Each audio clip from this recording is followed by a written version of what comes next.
वो बताने का टाइम वेस्ट ही है कि देश में क्या हो रहा है और हम क्यों हैं। यहाँ जितने भी सोशल मीडिया के लोग हैं वो है इसलिए कि वहाँ बाकी जगह पे बोलने की आज़ादी नहीं है। सवाल अब इसके आगे का है। सवाल है कि लगातार सरकार की तरफ हमारा दमन करने का प्रयास होता रहेगा, उससे फाइट कैसी करनी है ये सोचने के लिए यदि हम इकट्ठा है तो कुछ लीगल एस्पेक्ट्स होते हैं, जिसके लिए मैं धन्यवाद देता हूँ लीगल फैटर्निटी का कि आप लोगों ने ये सोचा, कुछ लोग सच्चाई सामने रखना चाहते हो, यदि उनको कल तकलीफ आए तो आप उनके साथ खड़े हैं। इसके लिए मैं सभी की तरफ से धन्यवाद देता हूँ। रहा मेरे नामाकरण का, तो मुझे पत्रकार ही रहने दीजिए, क्योंकि आप संविधानिक पत्रकार असंवैधानिक पत्रकार नहीं होते। पत्रकार पत्रकार ही होते हैं, बाकी सारे दलाल होते हैं। तो जब ये दो क्लियर करते हैं तो ये दुर्भाग्य है कि पत्रकारिता करने पे आदमी को सोशल स्टेटस मिल जाता है, सेलिब्रिटी बन जाता है। ये पत्रकारिता का दुर्भाग्य है। मैं तो सभी मेरे दोस्तों से अपील करता हूँ जो मेन स्ट्रीम में भी है वो भी पत्रकारिता करें, लेकिन उनकी मजबूरी है। मैं पत्रकारों को गलत बोलने के बजाय कई जगह पे मालिक का प्रेशर होता है। कई ऐसे मेरे पत्रकार मित्र हैं जो चैनलों में काम करते हैं, वो हमको खबरें पास करते हैं, उनके यहाँ नहीं चल सकती, तो मजबूरियाँ हो सकती है, इसलिए मैं उन्हें भी दोष नहीं देता। लेकिन कोई पत्रकारिता में किसी के लिए पीले चावल लेके भी नहीं आया। कोई आकाशवाणी नहीं हुई थी कि आप पत्रकारिता करो। We are all here by our choice, और यदि आप चॉइस से है तो तकलीफ उठानी पड़ेगी। हर जगह पे आपको ये नहीं सोचना पड़ेगा कि क्या होगा। आज मैंने मुकेश अंबानी हो या गौतम अडानी हो, वो भी तकलीफ में है। नरेंद्र मोदी सबसे ज्यादा तकलीफ में है, और उससे ज्यादा तकलीफ में अमित शाह है, उससे ज्यादा तकलीफ में ऐसा कौन नहीं है। आपके सुप्रीम कोर्ट की चीफ जस्टिस भी तकलीफ में है। ऐसा कोई आदमी नहीं जो तकलीफ में नहीं है। तो हम ये ना सोचे कि तकलीफ तो होगी, जब बात करें कभी ज्यादा होती है, कभी कम होती है। अपनी जरूरतें कम रखिए, अपनी बात सही करिए। और हमारे यहाँ पे भी ऐसा है कि भेड़ की खाल, मैंने शेर की खाल ओढ़े भेड़िया, हमारी इसमें भी घुस आए हैं सोशल मीडिया में भी। उससे भी थोड़ा हमें देखना होगा।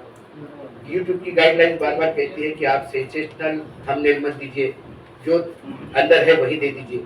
मैं कई बार ऐसे थंबनेल भी दे देता हूँ। एक हमारे यहाँ पे भी चला था एक थंबनेल, जिस पे फिर आशीष जी ने उसको बिल्कुल कंट्रोल कर दिया, क्योंकि न्यूज लॉन्चर जो है वो इसके फाउंडर आशीष चित्रांशी है, पीछे बैठे हैं। ये उनका बड़प्पन है, उन्होंने मुझे फेस बना के रखा है, लेकिन वो एक ट्रस्ट है और वो ट्रस्ट के तहत चलता है, और ट्रस्ट सामाजिक है, वहाँ प्रॉफिट मेकिंग काम नहीं, तो सब मिलके चलाते हैं। तो हमने हमारे यहाँ पे भी चला था कि टाइगर के यहाँ ईडी की रेड है।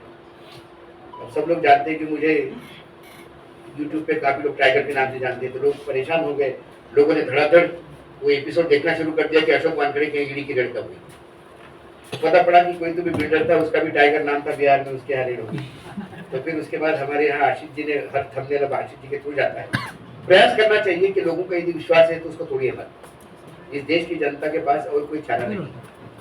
और रही कम्युनिकेशन की बात, तो इस बात को तैयार रहिएगा, कल यूट्यूब भी बंद हो जाएगा, कल सोशल मीडिया पे भी कंसर्न हो जाएगा, क्योंकि वो भी धंधे वाले लोग हैं। यूट्यूब कोई समाज सेवा में नहीं है, फेसबुक समाज सेवा में नहीं है, वो बड़े बड़े उद्योगपति है। जब सरकार उनका टेटुआ दबाएगा तो वो आप पे आएंगे।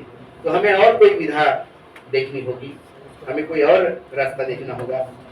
समय आएगा ऐसा कि चौराहे पे बैठ के भी खड़ा होना पड़ेगा, जैसे पहले जमाने में चौराहे पे पेपर बिका करते थे, बोल बोल के कि इसने इस्तीफा दे दिया, इसने इस्तीफा दे दिया, ये विनिगर बिका करते थे, वैसे होना पड़ेगा।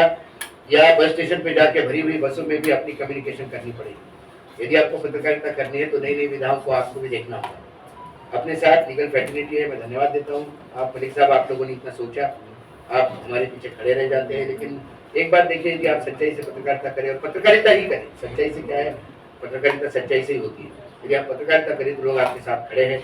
मेरे खिलाफ एक आंध्र के एक छोटे जिले में, तेलंगाना की छोटे जिले में किसी ने केस करवा दिया, ये सोच के कि ये चक्कर काट काट के परेशान होगा। लेकिन मुझे इस बात की खुशी है कि पूरा तेलंगाना के उस जिले के जब वकीलों को पता पड़ गया, उन्होंने मुझे कॉल करके कहा नंबर ढूंढ के कि आपको आने की जरूरत नहीं, हम यहाँ बैठे हैं, और मेरा केस वो लड़ रहे हैं और मुझे रोज ब्रीफ करते भी। तो लोग हैं ऐसे, सच्चाई के साथ देने वाले लोग हैं। लेकिन हमें ये भी देखना होगा कि हम किसी सिर्फ सरकार के खिलाफ नहीं बोले, बाकी भी चीजें होती है समाज में, उसकी तरफ भी ध्यान देना होता है। कई बार विपक्ष भी गलती करता है, विपक्ष भी करिए। कई विपक्षों की सरकारें हैं, उनको इसलिए नहीं छोड़ा जा सकता है कि वहाँ बीजेपी अपोज नहीं। हम तो सत्ता को सवाल पूछेंगे। सवाल ये है, सत्ता में कोई भी रहे, यदि इसी फॉर्मेट के साथ चले आप तो ये होगा। हम तो कई बार सर्वोच्च न्यायालय के निर्णय पे भी कड़ी आपत्ति करते हैं, और हमें कई बार ऐसा लगता भी है कि कहीं कंटेम्प्ट न लगे, लेकिन फिर लगता है कि मलिक साहब जैसे लोग हैं कि खड़े हो जाएंगे। कई बार एक आम आदमी अपेक्षा रखता है कि जज साहब कोई जजमेंट दें। जब चीफ जस्टिस से कहते हैं कि मैंने भगवान से पूछ के जजमेंट दे दिया, तो कई लोगों का दिल टूटता है। यदि भगवान ही जजमेंट करे तो फिर कल पुजारियों को चीफ जस्टिस बनाएंगे, ये ऐसे लॉ डिग्री वालों की कोई जरूरत नहीं है। कई चीजें हैं जो हमारे न्यायपालिका को भी देखना होगा। 3 स्तंभ है, कार्यपालिका, विधायिका, न्यायपालिका। विधायिका तो तानाशाही रवैये के साथ चल रही है, कार्यपालिका उसके दरबार में मुजरा कर रही है, और एक आशा थी न्यायपालिका की, लेकिन कई बार न्यायपालिका भी आपको हताश कर देती है। ऐसे में न्यायपालिका पे भी अंकुश रखना होगा, पूरे मीडिया को सामने आना होगा। हाँ, हो सकती है सजा हो जाए, हो सकता है कई बार आपको प्रताड़ना हो जाए, लेकिन फिर यदि इस बात से डरे तो शायद इस देश को आज़ादी नहीं मिलती। हमारे जिन लोगों ने आज़ादी की लड़ाई लड़ी वो सालों जेल रहे, सालों उन्होंने यातनाएं भोगी। यदि वो सोचते कि हमको यातना हो रही इसलिए नहीं जाएंगे, तो हम ये सोचते कि दूसरी आज़ादी है। या आज़ादी राइट टू स्पीच है, या आज़ादी महंगाई से छुटकारा, गरीबी से छुटकारा, समानता से छुटकारा, धर्मांधता से छुटकारा, ये नई आज़ादी की एक लड़ाई लड़नी है। हमें अपने आप को खुशनसीब समझना चाहिए कि इस लड़ाई के एक सिपाही बन के हम मार्केट में उतरे हैं, या हमको समाज में स्थान दिया है। समाज बहुत आपको इज्जत देता है। जब कहीं जाते हैं आप बाहर, आप एयरपोर्ट पे जाइए, आप बस स्टैंड पे जाइए, कई जगह ऑटो वाला आपसे पैसा नहीं लेता, क्योंकि कहता कि आप साहब हमारी बात करते हैं। तो आप उसकी देखिए, उसके दिल में आपके लिए क्या जगह देखिए। जिस दिन आप दिल तोड़ दोगे वो आपको माफ नहीं करेगा। इसलिए आपकी रिस्पॉन्सिबिलिटी सत्ताधीशों से ज़्यादा है, न्यायपालिका से ज़्यादा है, क्योंकि अब विश्वसनीयता कहीं बैठी बची है, तो अब विश्वसनीयता सोशल मीडिया पे बैठी। इसलिए मैं कहता हूँ कि कोई खबर छूटनी नहीं चाहिए, कोई ऐसा लगना नहीं चाहिए कि हमने किसी की सुपारी लेके किसी के खिलाफ काम किया। हमें ये भी नहीं देखना है कि आप हमको क्या करना, और दुश्मनी किसी से नहीं। मैं आज अभी तक मैंने किसी को बोला नहीं, लेकिन आज सिर्फ मेरे एडिटर है उनको ये पता है कि इस देश का सबसे बड़ा उद्योगपति 2 बार मिलना चाहता था, एक बार मिल गया, मिल के चाय पी। मैंने बोला मेरा कोई दुश्मनी नहीं है आपसे, मेरा कोई आपसे कोई लड़ाई नहीं है, हम पहली बार मिले हैं, बहुत अच्छा लगा आपने चाय पिलाई, आप अपना काम कीजिए, मुझे अपना काम कीजिए। और यदि लगता है आपको मैंने गलत किया तो न्यायपालिका है, आप मुझे कोर्ट में खींचिए, मेरे पास कुछ नहीं हो तो मैं सजा दूंगा, मैं अपने आप को रेक्टिफाई करूंगा। लेकिन जो चीज़ें मुझे समझ में आती है, मेरे समझ से मैं काम करूंगा, और मैं इतना भी ना समझ नहीं हूँ कि मैं मूर्खतापूर्ण किसी को भी कुछ भी बदनाम करने का प्रयास करूंगा। कुछ सवालात हैं जिसके जवाब आप नहीं दे सकते, तो मैं सोचूंगा गड़बड़ है। यदि सवाल के जवाब आपने दिए और वो जवाब सही रहे, तो मैं फिर आपको नतमस्तक साष्टांग दंडवत करने को तैयार हूँ, क्योंकि यदि देश के लिए कोई कर रहा होगा तो उसको उठाना मेरा काम है।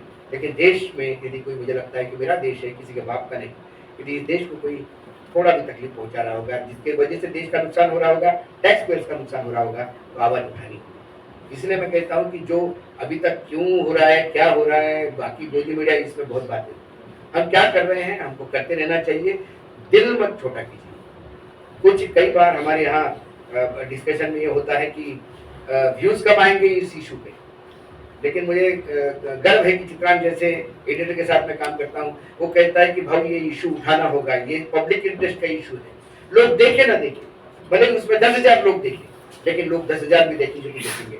अब 5 लाख व्यूज के चक्कर में मत पड़िए। एक बहुत बड़े संपादक थे, वो एक दूसरे संपादक के व्यूज से बहुत परेशान थे, उनके यहाँ लंच पे बैठा था मैं, नाम तो क्या लूँ, तो उन्होंने मुझे कहा कि बताओ मैंने इसको पैदा किया, इतने व्यूज ले रहा है, मैं बहुत परेशान हूँ। मैंने बोला व्यूज की चक्कर मत करो, आप जाके यदि यूट्यूब पे जाके देखो तो एक लड़की आके बोलती है कि साड़ी कैसे पहनी जाए, उसके 2 मिलियन के व्यूज हैं। तो क्या कल कपड़े उतार के आप खड़े हो जाओगे? व्यूज के चक्कर में मत पड़िए। यदि आपको लगा ये सब्जेक्ट इम्पोर्टेंट है तो आप इसको उठाइए। हमारे इसीलिए कई बार हम व्यूज के चक्कर में नहीं रहते। कई बार हमारा वीडियो लोग कहते हैं कि अरे आपका तो ये 12,000 ही चला। मैंने बोला इशू दे। अक्सर आंकड़ों पे, जब बजट पे बात होती है, आंकड़ों पे बात होती है, जीडीपी पे बात होती है, तो लोगों को समझ में नहीं आती। लोगों को ज्यादातर बिहार में क्या हो रहा है इसमें समझ में आती है, उसका इस्तीफा हो गया, हवा उड़ा दो उसमें समझ में आता है। उससे कट करके कुछ चीजें, 4 वीडियो आपके अच्छे चलते हैं तो 6 वीडियो कम से कम 4 और 6 का रेशो रखिए। 6 वीडियो ऐसे दीजिए कि जो जनता को, भले ही वो 6 महीने में 1 लाख हो जाए, लेकिन लोग देखते हैं, लोगों को लगता है, हमें एक सेटिस्फैक्शन होता है कि हमारे पास इंफॉर्मेशन थी, हमने लोगों से शेयर की। लोग दे ना दे, देखे ना देखे, करे ना करे।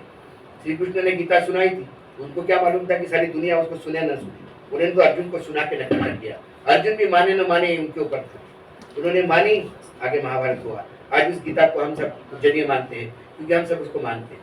श्री कृष्ण ने को ये नहीं सोचा होगा कि कलयुग में इतने लोग होंगे और गीता का पाठ करेंगे।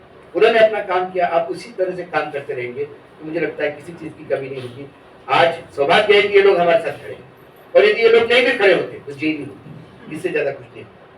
और कपूर अच्छी सच्चाई के लिए यदि जेल जाना पड़ेगा तो फिर भगत सिंह का नाम लेने की औकात हमारी है। तो सच्चाई के लिए जेल जाने से डरते हैं, उन्हें कृपा करके भगत सिंह का नाम लेके अपमानित न करें।